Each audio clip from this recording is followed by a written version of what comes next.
जिन्होंने नारी के रूप में नारायणी का रूप प्रकट किया है। ये वही स्त्रियां हैं जिन्होंने अपने मन को पूरा मार डाला है।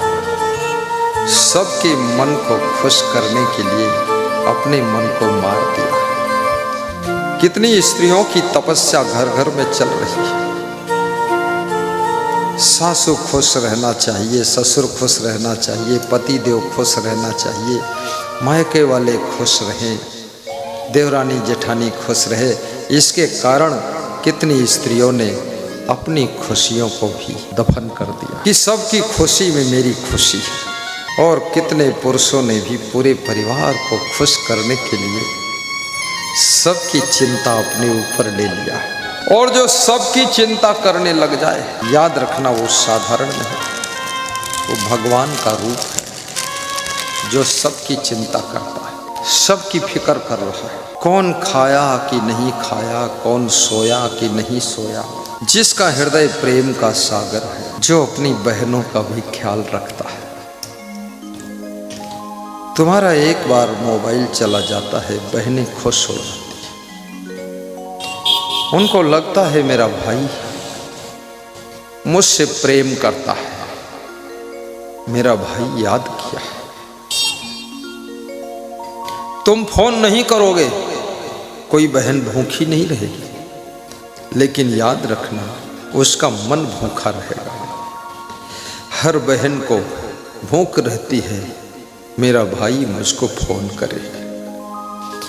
हर भाई को भी भूख है कि मेरी बहन कभी मुझको याद करे। कई लोग मेरे पास में फोन करते हैं और कहते हैं गुरुजी क्या कभी तुम भी हमको याद करते हो।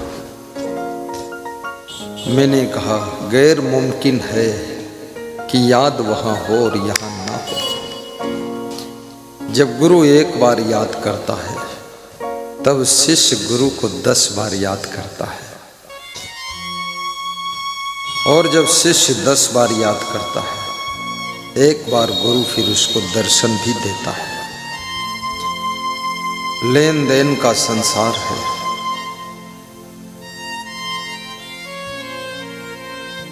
कम से कम उनको फोन करिए जो लोग तुमसे प्रेम रखते हैं।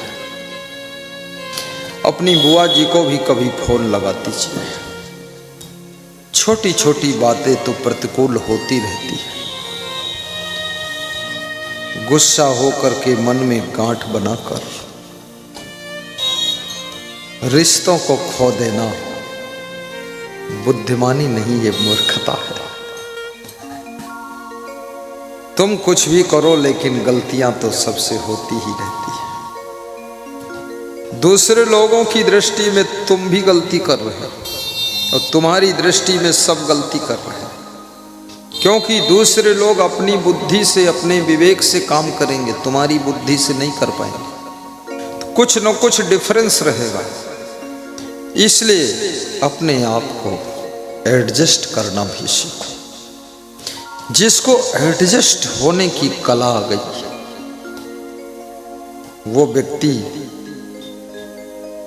कांटों की राह पर भी मुस्कुरा कर चल सकता है। जब राम अयोध्या से वनवास गए, पहली रात निषाद राज के साथ श्रृंगवेरपुर में सिंसुपा नाम के वृक्ष के नीचे विश्राम किया। घास और धान का पुआल निषाद राज ने बिछाया। भगवान राम मुस्कुराकर उसी पर अपना गमछा डालकर सो रहे। सोचिए, जो राजमहलों में सोता था, बचपन से जो राज दुलारा था, जो कनक भवन सोने के भवन में खेलता था, आज वह बालक अपनी पत्नी के साथ, छोटे भाई लक्ष्मण के साथ सिंसुपा नाम के वृक्ष के नीचे विश्राम कर रहा है। और दुख नहीं है, मन में मलाल नहीं है। सब दिन होत न एक समान।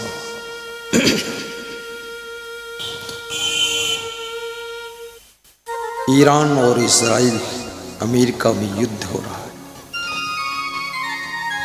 भारत देश ने सूचना दिया कि भारत के लोग 24 घंटे में ईरान छोड़ दें। कितने अच्छे अच्छे उनके मकान होंगे, बिस्तर होंगे, बेड होंगे। 24 घंटे में ईरान छोड़कर निकल जाए, क्योंकि जान से ज़्यादा कीमती सामान नहीं। जान है तो जहान है, और जान नहीं तो शमशान है, और जान नहीं तो सामान किस काम का है। सब निकल गए।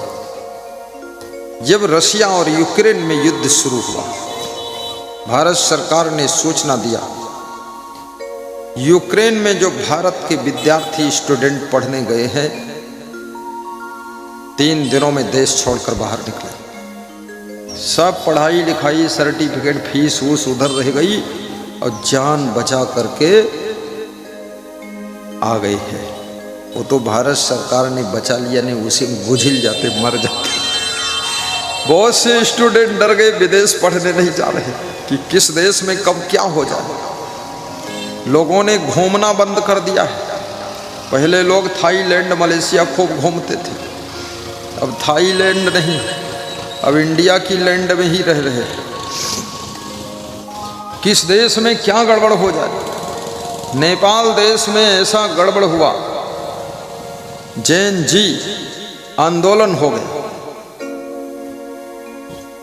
बहुत पीटे गए नेता मिनिस्टर भी, सब तख्ता पलट हो गया। बांग्लादेश में तख्ता पलट हो गया। वहां की प्रधानमंत्री शेख, क्या नाम था उसका, शेख हसीना का छूट गया पसीना। देश छोड़कर भागी और हिंदुस्तान में जान बचाया। इसलिए कृपया अपने देश में शिक्षा लीजिए। अपने देश जैसा संस्कारी कोई देश नहीं है।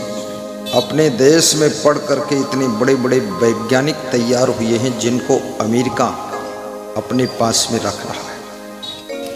17,500 करोड़ वेतन 1 साल का मिलता है। जगदीप सिंह सरदार को विदेश की कंपनी में सर्विस करता है। 17,500 करोड़ 1 साल का वेतन, डेली का उसका 48 करोड़ वेतन है। बहुत वेतन प्राप्त कर रहा हो व्यक्ति। भारत का पढ़ा है, भारत का जन्मा है, और सरदार है सिख। इतना बुद्धि है उसके पास में। याद रखना, सोना कहीं भी पैदा होता है, हमेशा सोना नाक में नथनी बनकर पहना जाता, गले का हार बनता है, कान के कुंडल बनता है। सोना कभी भी पाँव की पायल नहीं बनता है, वो कान का कुंडल बनता है। भारत देश में भी आप मन लगाकर पढ़ो तो यहाँ भी बहुत कुछ आगे बढ़ने के स्कोप है। ये भारत की धरती कोई साधारण नहीं, और भारत की भूमि में जो प्रेम है, स्नेह है, ये कहीं नहीं। भारत प्रेम से भरा हुआ है, उसका नाम भारत है। और ये देश का नाम सुन करके विदेशी लोग ललचाते हैं कि भारत में मेरा भी जन्म होता, कितना अच्छा होता।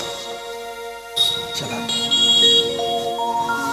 इसलिए भारत माता की गोद में जो रह रहे हैं वे सौभाग्यशाली हैं। हिंदू, मुस्लिम, सिख, ईसाई, जैन, यहूदी, पारसी जो भी भारत माँ की गोद में हैं, वे सुरक्षित भी हैं और किस्मत वाले भी हैं। धन्य है भारत माता, और धन्य है भारत की स्त्रियां, और धन्य है भारत के पुरुष। जहाँ पर जगह जगह मंदिर है, देवालय है, पूजा घर है, घर घर में पूजा मंदिर है, और घर घर में पूजा पाठ होता रहता है, और जगह जगह सत्संग हो रहा है। ये भारत की धरती पर ही संभव है। अभी मैं फूलपरास के पास से ब्रह्मपुरा डॉक्टर राम कुमार शाह का सत्संग करके यहाँ आया, मधुबनी जिले से, और किशनगढ़ से, और दूसरा सत्संग भी किशनगढ़।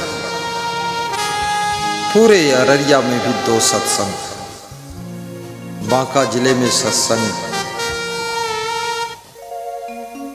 सब जगह सत्संग।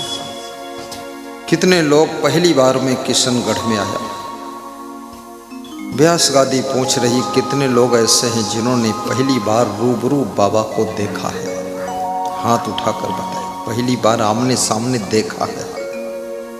ये पहली बार वाले, पहली बार जिसने बाबा को देखा है वो हाथ उठाओ। बस नीचे कर दो। ऐसे कौन लोग हैं जो इससे पहले भी बाबा को देख चुके थे? हाथ उठाओ। अरे इसमें तो 50 लोग हैं जो पहले भी देख चुके। कहाँ देख लिया था तुमने? फोटो में देखा है हाँ कि साक्षात देखा? साक्षात।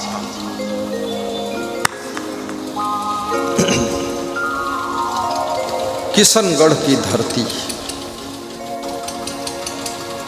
कृष्ण भगवान का गढ़ है,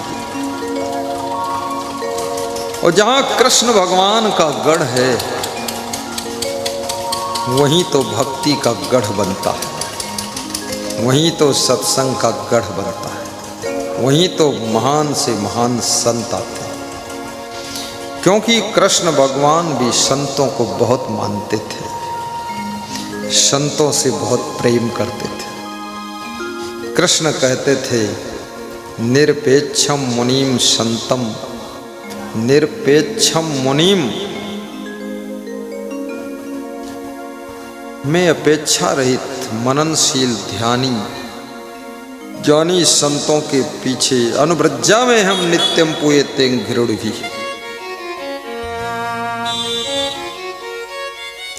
मैं उनके पीछे पीछे इसलिए घूमता हूँ कि उनके चरणों की धूल मेरे ऊपर पड़ जाए तो मेरे भी भाग्य का फूल खिल जाए। धूल तेरे चरणों की सदगुरु चंदन और अबीर बनी, जिसने लगाई निज मस्तक पर उसकी तो तकदीर बनी, उसकी तो तकदीर बनी। गा दो, 4 लाइन गा दो। धूल तेरे चरणों की सदगुरु चंदन और अबीर बनी, धूल तेरे चरणों की सदगुरु चंदन और अबीर बनी, धूल तेरे चरणों की सतगुरु चंदन और अबीर बनी। जिसने लगाई निज मस्तक पर उसकी तो तकदीर बनी, धूल तेरे चरणों की सतगुरु चंदन और अबीर बनी, धूल तेरे चरणों की सद्गुरु। चरण धूल से बढ़कर जग में चीज कोई अनमोल नहीं, हर वस्तु का मोल है जग में, इसका कोई मोल नहीं, धूल तेरे चरणों की सद्गुरु बहुत सुंदर चंदन और अबीर बनी, धूल तेरे चरणों की सद्गुरु चंदन और अबीर बनी। देवता तर से इस धूली को, ये धूली इतनी पावन है, देवता तर से इस धूली को, ये धूली इतनी पावन है, जन्म जन्म के रोग मिटाए, सुख से भर दे ये जीवन, जन्म जन्म के रोग मिटाए। सुख से भर दे ये जीवन, धूल तेरे चरणों की सद्गुरु, चंदन और अबीर बनी, धूल तेरे चरणों की सद्गुरु, चंदन और अबीर बनी। पार हुआ था पंपासुर भी, चरण धूलि को पाकर के। पार हुई पत्थर की अहिल्या, झूल राम के पाने से। पार हुआ था पंपासुर भी, संत चरण धुलाने से। धूल तेरे चरणों की सद्गुरु, चंदन और अबीर बनी, धूल तेरे चरणों की सद्गुरु, चंदन और अबीर बनी। जिसने लगाई निज मस्तक पर, उसकी तो तकदीर बनी, धूल तेरे चरणों की सद्गुरु, चंदन और अबीर बनी। संत चरण की महिमा गाते, युग युग से है वेद पुराण। संत चरण की महिमा गाते, युग युग से है वेद पुराण। काले कौए हंस बन गए, चरण धूल में करे स्नान, धूल तेरे चरणों की सद्गुरु, चंदन और अबीर बनी, धूल तेरे चरणों की सद्गुरु, चंदन और अबीर बनी। जिसने लगाई निज मस्तक पर, उसकी तो तकदीर बनी, धूल तेरे चरणों की सद्गुरु, चंदन और अबीर बनी, धूल तेरे चरणों की सद्गुरु। बोलिए सद्गुरु भगवान की जय। आइए, बहुत सुंदर संतों के पावन मुख से धूल तेरे चरणों की सद्गुरु भजन को श्रवण किया। शांति से ध्यान लगाकर बैठेंगे, अपने अपने बच्चों को भी कंट्रोल रखेंगे ताकि कोई डिस्टर्ब ना हो, क्योंकि सत्संग में मुझको सब सोच सोच कर बोलना पड़ता है, लिखा हुआ ग्रंथ नहीं पढ़ता हूँ। ये सब तुरंत ताज़ा जलेबी बनाकर खिलाना पड़ता है।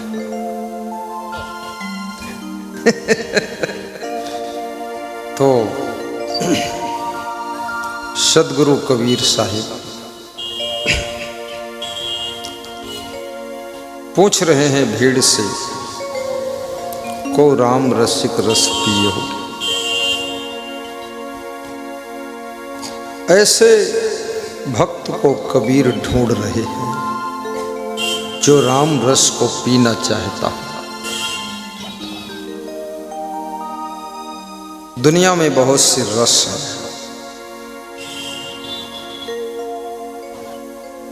जिसमें राम रस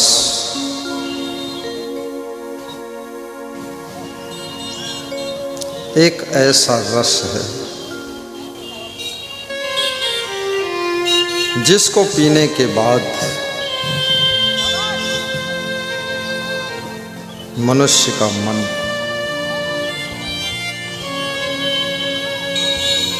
युगों युगों तक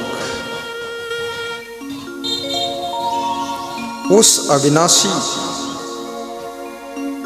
उस अमर, उस शाश्वत तत्व को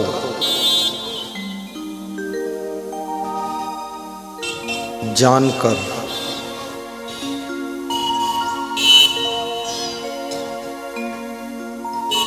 आत्मनिष्ठ हो जाता है।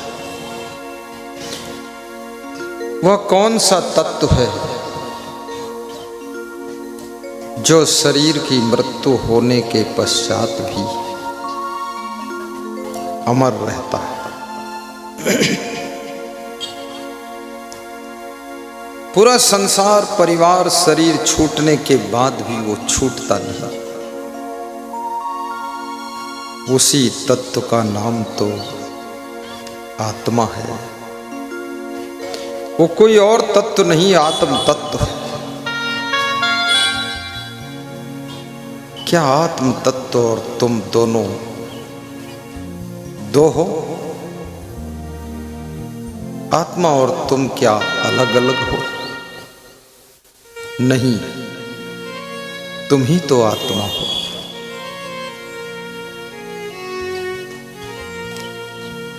लेकिन उस आत्म तत्व को तुम भूल जाते हो, अर्थात स्वयं को भूल जाते हो, अर्थात निज स्वरूप विस्मृत हो जाता है। तुम केवल शरीर और संसार को ही याद रखते हो। तुम्हें परिवार, धन दौलत, मकान, दुकान, पकवान, साड़ी, सलवार, कुर्ता, पैंट, शर्ट, ये दुनिया की रंगीन चीजें ही याद रह जाती है। ये रंग बिरंगी दुनिया में तुम ये भी भूल जाते हो कि मैं कौन हूं और मेरा रंग क्या है। और जो स्वयं को भूल जाए, याद रखना, वो तो खो गया। फिर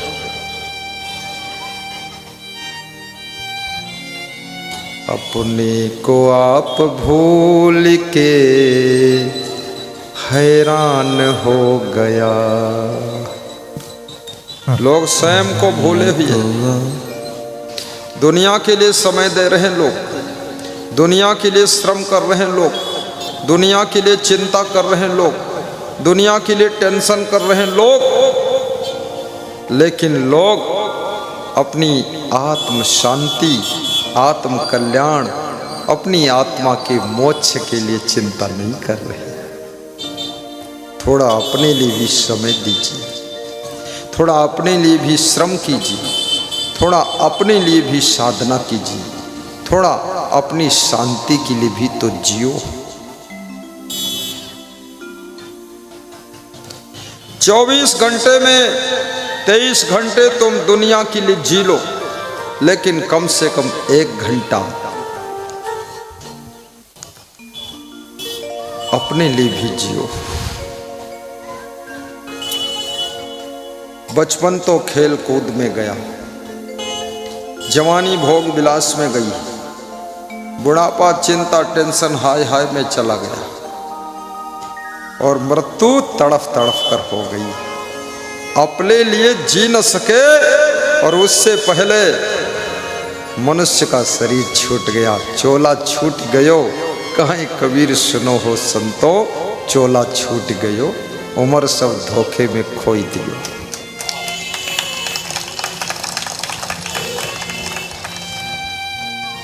न गुरु भक्ति न साधु की सेवा, न शुभ कर्म कियो। ना गुरु भक्ति न साधु की सेवा, ना शुभ कर्म कियो। कभी शुभ कर्म भी नहीं किया। किसी के बेटी की विवाह में बाधक बने हैं, साधक नहीं बने। कोई जमीन खरीद रहा था, उसमें बाधा डाल दिया, अड़ंगा डाल दिया, लेकिन ये नहीं कि मदद कर दूं, बाधा खत्म हो जाए, जमीन खरीद ले, आगे बढ़ जाए। नहीं। किसी का घर बन रहा था, तलवार लेकर खड़े हो गए कि जरा से 1 इंच अगर इधर बढ़ा दिया तो समझ ले टुकड़े टुकड़े कर दूंगा। कोई शुभ कर्म नहीं, परोपकार का कर्म नहीं, धर्म का कर्म नहीं, सहयोग का कर्म नहीं, सेवा का कर्म नहीं। किसी की दीवार टेढ़ी हो रही है, आधा फुट इधर बढ़ जाने दो, और पीछे साइड में आधा फुट तुम उधर बढ़ा लो, दोनों की सीधी हो जाए। हमारे महान भक्त राजनांदगांव जिले में मलपुरी गांव में छत्तीसगढ़ प्रदेश में रहते हैं। वे मकान बना रहे थे तो कह रहे थे, गुरुदेव थोड़ा मकान की दीवार टेढ़ी हो रही थी। पड़ोसी आया, बोला ये टेढ़ी नींव क्यों खोद रहे हो, सीधा कर लो, सीधा कर लो, पीछे जगह थोड़ा छूट जाएगी, हमारा हो जाएगा, आगे थोड़ा सीधा कर लो, तुम्हारा भी अच्छा लगेगा। बोले दोनों का सीधा हो गया, हमारा दोनों का रिश्ता भी सीधा हो गया और रास्ता भी सीधा हो गया, अब मकान की दीवार भी सीधी हो गई। क्या फर्क पड़ता है, 5 मंजिल ऊंचा मकान बना लो। नाम है मुकेश साहू जी, राजनांदगांव जिले में छत्तीसगढ़ प्रदेश में मलपुरी गांव में रहते हैं। इतनी श्रद्धा है, इतनी श्रद्धा है, कह रहे थे गुरुदेव 40-50 साल का हो रहा हूँ, मकान नहीं बना पाया, लेकिन आपको नहीं मालूम है, मैं चरण की धूल ले गया और पुराने मकान में सब बिखरा दिया, 2 मंजिल का मकान बनकर खड़ा हो गया है। आशीर्वाद, मजदूरी करता हूँ लेकिन 2 मंजिल बन गया। गुरु के चरणामृत में भी करामात होती है और गुरु की चरण धूल में भी बहुत बड़ी कृपा छुपी होती है। लेकिन गुरु वैराग्यवान हो, ब्रह्मचारी हो, सदाचारी हो, व्यसन मुक्त हो, और गुरु नशा मुक्त हो, और गुरु तपोनिष्ठ हो, और गुरु आत्मज्ञानी हो, जिसने कभी विषयों को भोगा नहीं, जो संसार में कहीं आसक्त नहीं रहा, जिसका मन बचपन से ही भक्त रहा, और जो सेवा शुश्रूषा में खड़ा हर वक्त रहा और अनुशासन में बड़ा सख्त रहा, ऐसा गुरु मिल जाए तो इसका नाम सुमिरन करने से काम होने लग जाता।